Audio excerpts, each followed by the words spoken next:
Okay, this isn't something I planned on making, but I'm glad I ended up getting the idea. I wrote all this down for a different video, but there was just way too much here, and that video was already way too long. I think this really works better as its own piece, because it's really just a whole separate theory on its own. It's also probably going to be the shortest video I've ever made, so for me that's also kind of an accomplishment. This is going to be a cyberpunk theory, but it's actually going to be about the tabletop series that Cyberpunk 2077 is based on. The tabletop books have been published since the 80s, and the series has a long-standing metaplot that covers everything in the universe from 2013 to 2077. This is where characters like Johnny Silverhand, or Rogue, or Kerry Eurodyne came from, and it's also where everyone's favorite psychopath, Adam Smasher, came from. And since 1997, maybe the biggest cliffhanger in the entire series is what happened at the end of the 2020 series when Adam Smasher faced off against the character who was supposed to be one of the best solos of all time, Morgan Blackhand. That was when the Firestorm books that ended Cyberpunk 2020 were actually published, and to this day the final battle at the end of those books has never been elaborated on or written about in any detail. Even though Adam Smasher reappears in 77, we've never actually been told what happens to these two characters afterwards or who actually won the fight. We don't actually have any specifics at all. But ever since 2077 came out, there have been a few things that I actually think might already hint at how this fight really ended. First off, it's been confirmed many times by pretty much everyone involved with the Cyberpunk series that Blackhand survived the end of the Firestorm books. And while we're still waiting on the specifics in general, Cyberpunk RED has confirmed that the general events in Firestorm and Blackhand vs. Smasher are all still canon. And if we look at what actually happens in Firestorm, then I think there's really only one way that they could make all of this work and fit together. My theory is that Morgan Blackhand defeated Adam Smasher by disabling his full cyborg body, and then managed to escape from the tower before he ended up going into hiding. And this video is really just about why I think this is what really happened when Adam Smasher fought Morgan Blackhand. I don't really know what the general consensus on this one is among Cyberpunk fans right now. For all I know, this might all be what a lot of people are already thinking. I think it's very implicit, but it is still just a theory. We don't actually know how this story plays out, and there's also a chance that the specifics of this fight will never actually be detailed the way the rest of it was in Firestorm. Since Blackhand is likely going to be showing up years and years later during RED or the video games, it's possible the most we'll ever get is just an allusion to the fact that he fought Smasher.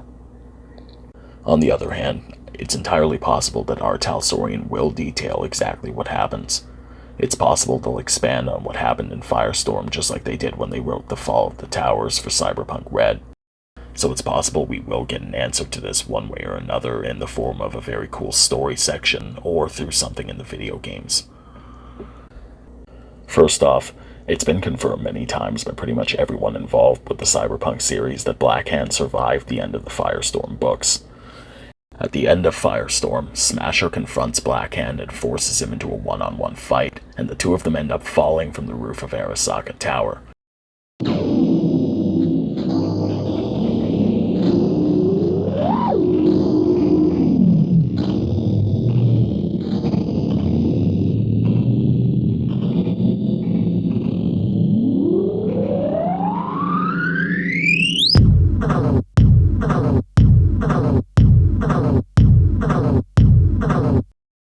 Two of them end up falling from the roof of Arasaka Tower. But the two of them are fighting the entire time, and even after they fall from the roof, they're still firing at each other, and they're never that far away from each other. Firestorm makes it clear that if players try to catch Blackhand as he's falling in a tabletop setting, Smasher is still right there shooting at him, and could even end up shooting off his cybernetic arm. To me, the fact that they're falling from the roof and shooting at each other at such a close distance means there's almost no way for Blackhand to survive without disabling Smasher. It doesn't make much sense for Blackhand to somehow stop his fall and escape any other way. As long as Smasher is still active, he's shooting at Blackhand with everything he's got, and hanging from the side of a building would mean Blackhand would basically be a sitting duck, even if it's just for a few seconds. In fact, even if they go and change this scenario, it wouldn't make a lot of sense for Blackhand to get away from Smasher any other way. If the two of them weren't falling from the roof, for instance, Smasher is still entirely focused on killing Blackhand, and he's not going to let him out of his sight. In my opinion, the only reasonable way to explain Blackhand still being alive is to have him disable Smasher's full cyborg body. Now, Firestorm says that after Smasher kills Johnny Silverhand, he transfers himself into a Dione ACPA conversion. This thing is ridiculously powerful, and it gives Smasher even higher stats and more armor than his regular cyber body. But like I said in my other videos about Smasher also isn't supposed to be unbeatable, because if we actually go back to his character sheet, he isn't the best solo when it really comes down to it. Most of the danger he presented came from his armored cyber body and the massive attribute boosts it gave him. In terms of skills though, Smasher was actually quite mediocre. He rated fairly high in combat sense and heavy weapons, but all of his other stats are actually almost laughable for a character of his level. And all in all, he was never really a master in any particular area. Most of his combat skills were surprisingly low. Even his Panzerfaust rating, which was a martial art I'm pretty sure he introduced in the series in Solo of Fortune 2, is surprisingly low. Most of the members of Team Alpha, for instance, were actually more skilled than he was. And if we look at the stats for this thing in the book, the numbers are still very close for these two characters and what they can do.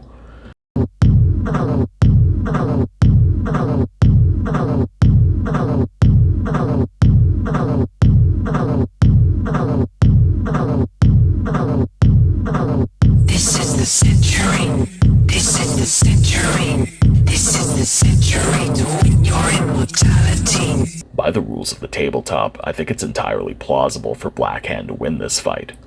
And putting the tabletop rules aside, they're going to be writing this whole scenario as a story. So if we look at the narrative side of Cyberpunk and the way it portrays Blackhand and Smasher, Blackhand is also a much smarter fighter. I wouldn't be surprised if the story goes that Blackhand won this fight because he outsmarted or outmaneuvered Smasher the entire time. Smasher in the books, just like the video game, had a history of relying almost exclusively on his cyber body and just letting the bullets bounce off of his armor, while characters like Blackhand would have to rely on using cover and fighting tactically.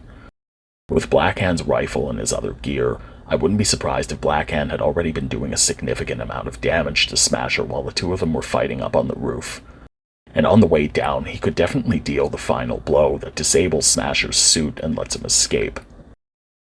Now, our Talsorian could decide that Blackhand just grabs onto a part of the tower and just manages to avoid getting shredded while Smasher just falls all the way down, but to me this wouldn't make a lot of sense.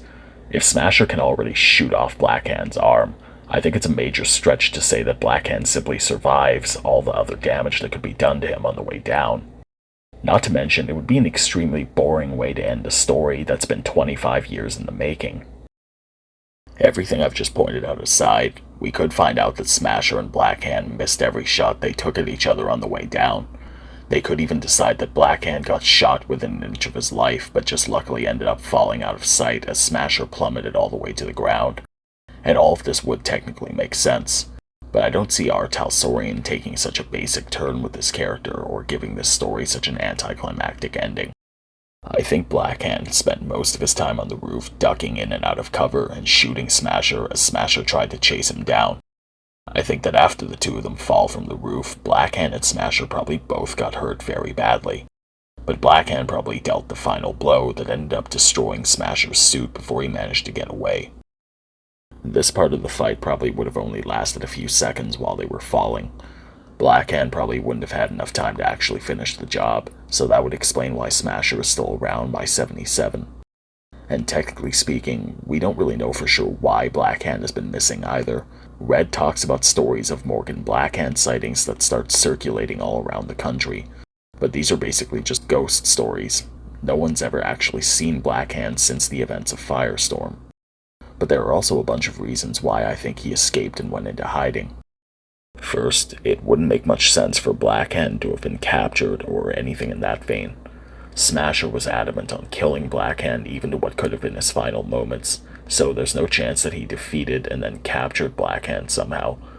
And it just wouldn't make any sense for Arasaka to capture Blackhand and just keep him underground for the next 50 years. RED and 2077 tell us that Arasaka ended up getting blamed for their own facility getting nuked. The NUSA accused them of detonating a nuke they'd been hiding inside their own facility, and they ended up getting kicked out of America for the next 47 years. There's no way they could have captured Blackhand and not tried to use him somehow to get out of this. And the nuke going off is portrayed as one of the worst events in Cyberpunk's history.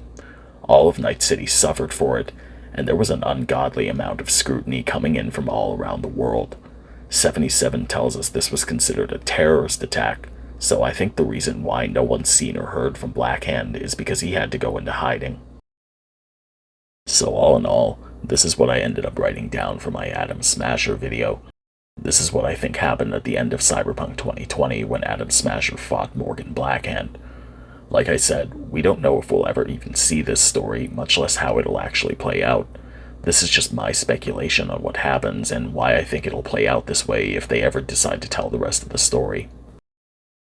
This is probably the shortest theory video I've ever ended up making, but I just wanted to put all this stuff together. As always, if anyone sees this and wants to tell me they think I got something wrong, go ahead. I'd love to discuss this stuff. Talking about these things is fun, and it's why I make this kind of stuff. As always, thanks for watching, anyone.